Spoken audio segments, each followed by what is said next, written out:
Assalamualaikum warahmatullahi wabarakatuh. Berikut ini adalah penayangan video dengan tema masa penjajahan Jepang yang dipersembahkan oleh kelompok 6 yang beranggota Rivaldo Cianainggolan, Radiul Musaddak, Andika Gadanfar, Kaila Suci Ramadhani, dan Marsha Amelia. Meski tidak berlangsung lebih dari 300 tahun, seperti penjajahan Belanda, masa penjajahan Jepang atas wilayah Nusantara atau Indonesia dari tahun 1942 hingga 1945 memberi dampak besar dalam perjalanan sejarah bangsa Indonesia. Masa penjajahan Jepang juga meninggalkan jejak-jejak yang beberapa di antaranya bertahan hingga kini.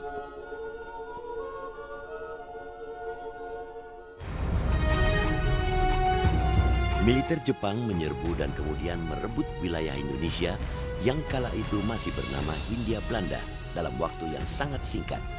Hanya sekitar 1 bulan setelah menyerang pangkalan militer Amerika Serikat di Pearl Harbor pada bulan Januari 1942, pasukan Jepang menyerang dan menguasai Tarakan, Kalimantan Timur.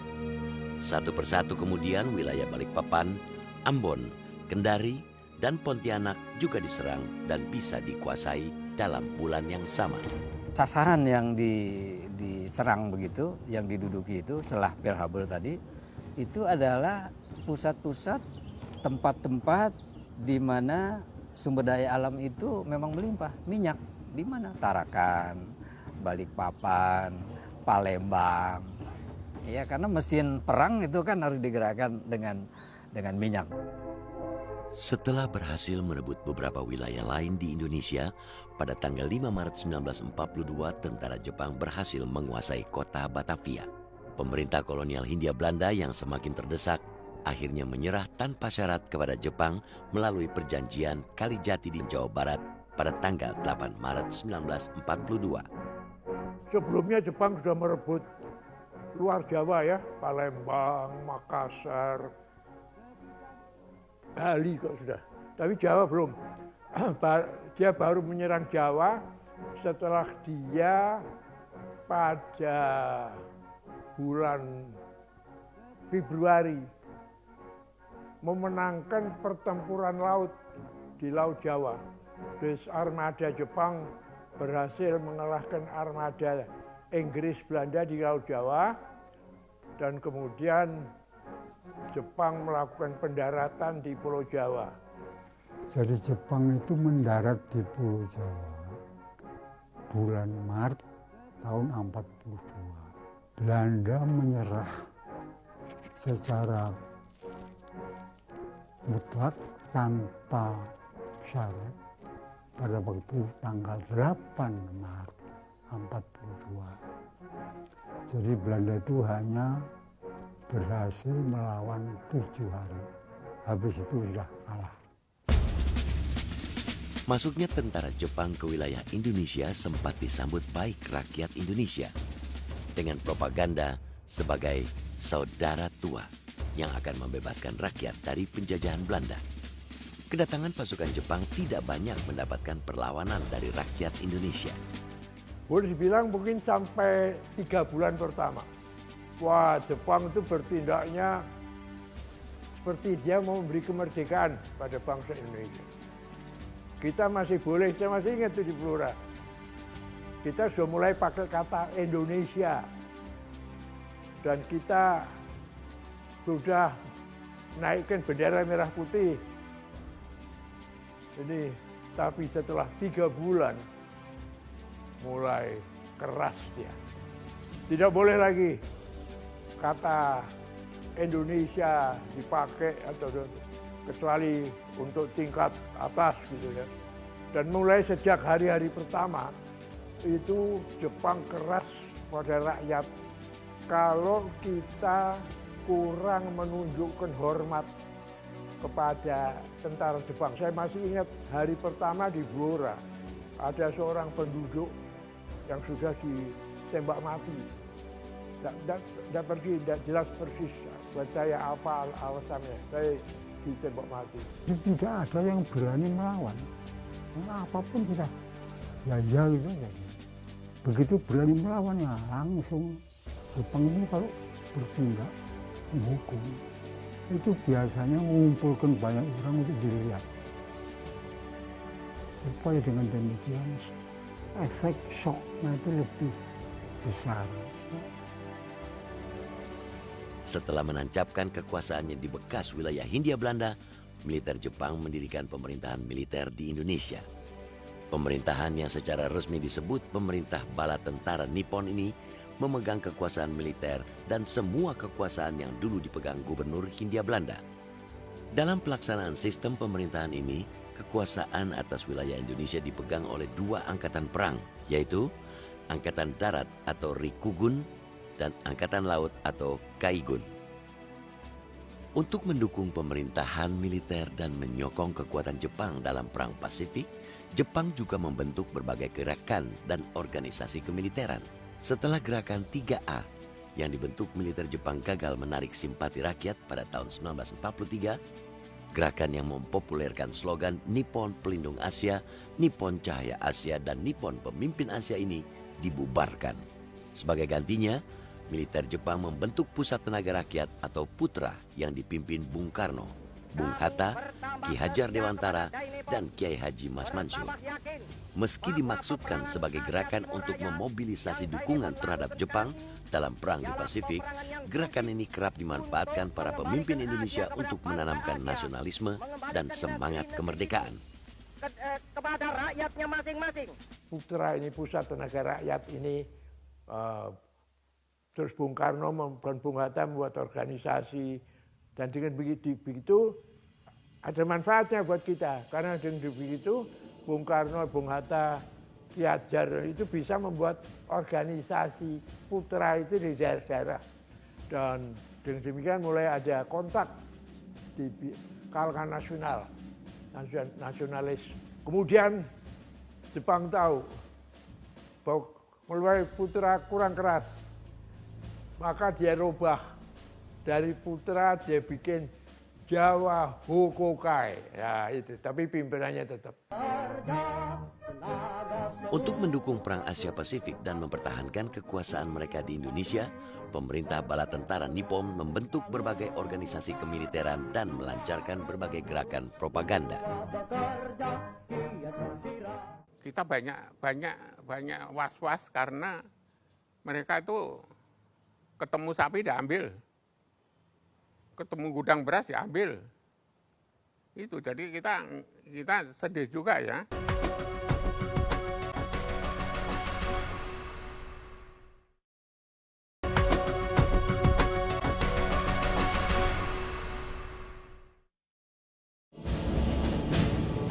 Selama menduduki wilayah Indonesia, militer Jepang benar-benar memaksimalkan eksploitasi sumber daya alam dan pendayagunaan sumber daya manusia yang ada di Indonesia untuk mendukung mereka dalam Perang Pasifik dan mempertahankan kekuasaan militer Jepang di Indonesia. Sekolah-sekolah itu diwajibkan membuat pasukan, namanya Gakututa. Dan kita anak-anak laki-laki sudah tidak bisa lepas, sudah. Pokoknya kamu laki-laki jadi anggota dari Gakututa. Nah, saya kebetulan terpilih menjadi salah satu pimpinan dari Gakututa. Guna mendukung kekuatan pasukan mereka dalam Perang Pasifik, Jepang membentuk kesatuan Heiho. Sementara untuk kepentingan pertahanan, mereka membentuk pasukan pembela tanah air atau PETA. Para anggota Heiho dan PETA ini direkrut dari para pemuda Indonesia yang kemudian mendapat latihan kemiliteran dari pasukan Jepang. Begitu kita masuk, kita ditanya, kamu itu bisa enggak merdeka? Omae dokurisu digeruka. Omae itu kamu. Dokurisu itu merdeka. Digeruka apakah bisa? Kalau jawaban kita itu ragu-ragu, itu pukulin atau tempelin. Nah, katakan, oh kalau kamu ragu-ragu ya jangan di sini, ini bukan tempat untuk ragu-ragu. Berani apa enggak? Ya malah dibawa ke medan-medan pertempuran yang Heiho. Kalau PETA tidak, PETA hanya diperuntukkan atau tujuannya nanti ketika benar-benar diserang dan benteng terakhir itu Jawa. Semasa penjajahan Jepang, nyaris semua jenis pekerjaan dan kegiatan diarahkan untuk kepentingan mendukung Jepang dalam Perang Asia Timur Raya. Dunia pers dan kesenian misalnya diarahkan pemerintah bala tentara Nippon untuk menjadi alat propaganda.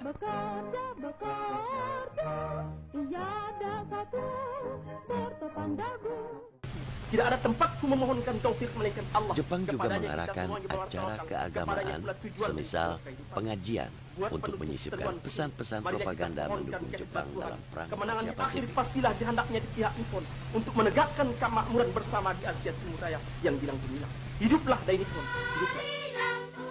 Untuk menarik dukungan, pemerintahan militer Jepang juga berupaya mengambil hati rakyat Indonesia dengan mengeluarkan beberapa kebijakan populer seperti mendukung penggunaan bahasa Indonesia, mendorong penghancuran simbol-simbol kolonialisme Belanda, hingga mendukung berdirinya organisasi kemasyarakatan keagamaan. Golongan agama, terutama Islam, yang di masa Belanda itu terpinggirkan, ya di masa Jepang dinaikkan. Bahkan jangan lupa, Masumi itu sendiri, itu yang bentuk di zaman Jepang, tahun 43 itu. Bukan Masumi yang kemudian jadi partai di tahun 45 dan seterusnya. Jadi Majelis Syuro Muslimin Indonesia itu ininya Jepang, supaya Jepang mudah memanfaatkan lah katakan untuk keperluan itu. Namun, sejalan dengan tujuan Jepang menguasai wilayah Indonesia semasa penjajahan Jepang, hampir semua kegiatan ekonomi masyarakat juga dieksploitasi untuk kepentingan militer, terutama demi mendukung pasukan Jepang di Perang Pasifik. Karena Jepang memimpin, itu betul-betul ekonomi perang. Semua kekuatan yang ada itu memang dipakai untuk menyokong usaha perang dia. Antara lain, pada waktu Pak Tani mengadakan harvest, ya, itu tidak semuanya boleh diambil, sebagian harus disetor kepada Jepang. Oleh Jepang dikirim ke pasukan yang perang di Guadalcanal. Itu mengenai makanan. Mengenai besi, lebih gila lagi. Rel-rel kereta api, seperti misalnya rel antara Malang dan Tumpang, dibongkar, bawa ke Jepang untuk dijadikan senjata. Berbagai sumber alam dan bahan makanan dari hasil-hasil pertanian dan perkebunan rakyat misalnya banyak diambil paksa militer Jepang untuk kepentingan menyokong perang. Akibatnya banyak rakyat kekurangan makanan dan terpaksa mengkonsumsi apa saja untuk bertahan hidup. Bencana kelaparan dan kematian saat itu terjadi di banyak tempat. Zaman Belanda zaman Jepang itu dibandingkan pada sebelumnya itu kita mendapatkan masa yang sangat susah sekali. Kita jarang bisa makan nasi itu, apalagi sayur-sayuran. Tapi namanya orang petani, jadi nggak kurang akal kan. Apa saja bisa dimakan untuk keperluan hidupnya itu.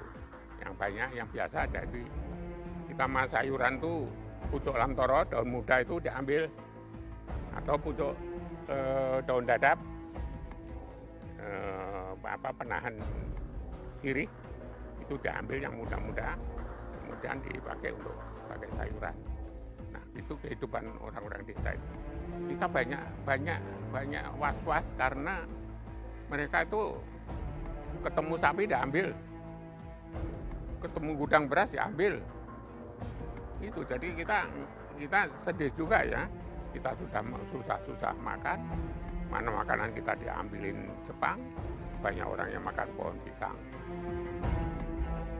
Selain perampasan hasil pertanian dan harta benda lain yang membuat hidup rakyat sengsara, militer Jepang juga memaksa sebagian rakyat Indonesia menjadi pekerja paksa atau romusha. Banyak pemuda atau laki-laki dewasa Indonesia diambil dari keluarga mereka dan dikirim menjadi romusha hingga ke Burma untuk mengerjakan pembangunan dan berbagai pekerjaan berat lain dalam kondisi yang sangat buruk. Akibatnya, ribuan orang meninggal atau hilang akibat dipaksa menjadi romusha. biasanya mereka dipakai oleh tentara Jepang untuk keperluan Jepang, keperluan tentara. Mungkin membangun tapi pokoknya harus melakukan pekerjaan yang menguntungkan tentara Jepang. Selama masa penjajahan Jepang, perbudakan paksa terhadap perempuan juga banyak terjadi. Banyak perempuan Indonesia dijadikan wanita penghibur atau jugun yanfu bagi tentara-tentara Jepang. Akibat berbagai kekejaman militer Jepang ini, hanya dalam hitungan bulan, pandangan rakyat Indonesia terhadap pemerintah bala tentara Nippon yang semula positif berubah menjadi negatif. Kebencian terhadap tentara Jepang kala itu juga timbul di mana-mana. Kita sebagai pemuda dibangunkan kehendak untuk merdeka. Yang dulunya tidak ada, enak aja sudah. Untuk apa? Untuk apa perang? Oh, hidupnya enak.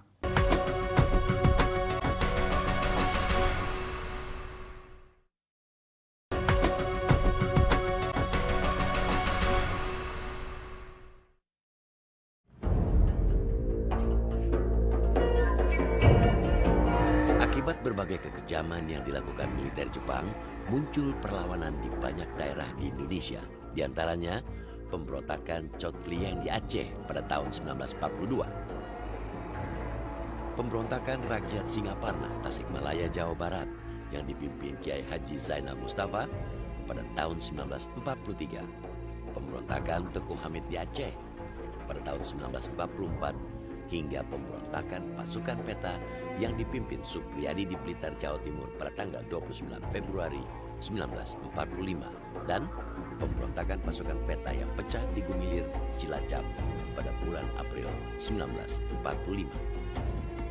Di Rengel pada waktu bikin rumah-rumah di tebing batu itu karena mereka sudah nggak dikasih makan, disuruh kerja keras, akhirnya mereka ada yang sampai juga melawan tentara Jepang itu. Tapi ya namanya orang nggak punya apa-apa, melawan Jepang ya malah akhirnya kena gantung kayak ceritanya di Surabaya kan. Pernah nggak dengar namanya Pak Cak Durasim dari Ludruk Surabaya? Itu hanya karena dia ngeludruk, dia udah bikin nyanyian Pak Kupon Wamaidoro. Dijajah Nippon awakku loro. Akhirnya ada mata-mata, ya mata-mata yang bangsa-bangsa kita sendiri ya. Jepang kan nggak bisa bahasa Indonesia. Dilaporkan akhirnya dipotong leher. Selama kekuasaan Jepang, berbagai bentuk perlawanan bawah tanah juga terjadi. Yang paling terkenal adalah perlawanan yang dipimpin Sultan Syahrir. Ya begini, karena soal ideologi. Syahrir misalnya itu antipati dia, karena fasis kan. Syahrir kan orang sosialis, ya jadi soal aliran pemahaman terhadap satu ideologi. Jadi Hatta agak di tengah, tapi Hatta akhirnya realistis. Karena dia lihat sendiri waktu di Sukabumi itu, siapa yang melanda Jepang itu langsung ditembak dan wah ini nggak bisa dengan cara begitu. Jadi mari kita, itu yang kemudian di sini berkolaborasi. Soekarno juga. Berbagai bentuk kekejaman yang terjadi pada masa penjajahan Jepang di Indonesia baru berakhir setelah militer Jepang kalah dalam Perang Pasifik melawan pasukan sekutu dan kemudian Indonesia mendeklarasikan kemerdekaan pada tanggal 17 Agustus 1945. Kami, bangsa Indonesia, dengan ini menyatakan kemerdekaan Indonesia. Masa penjajahan militer Jepang di Indonesia yang berlangsung sekitar 3,5 tahun mewariskan banyak hal yang beberapa diantaranya bahkan bertahan hingga kini.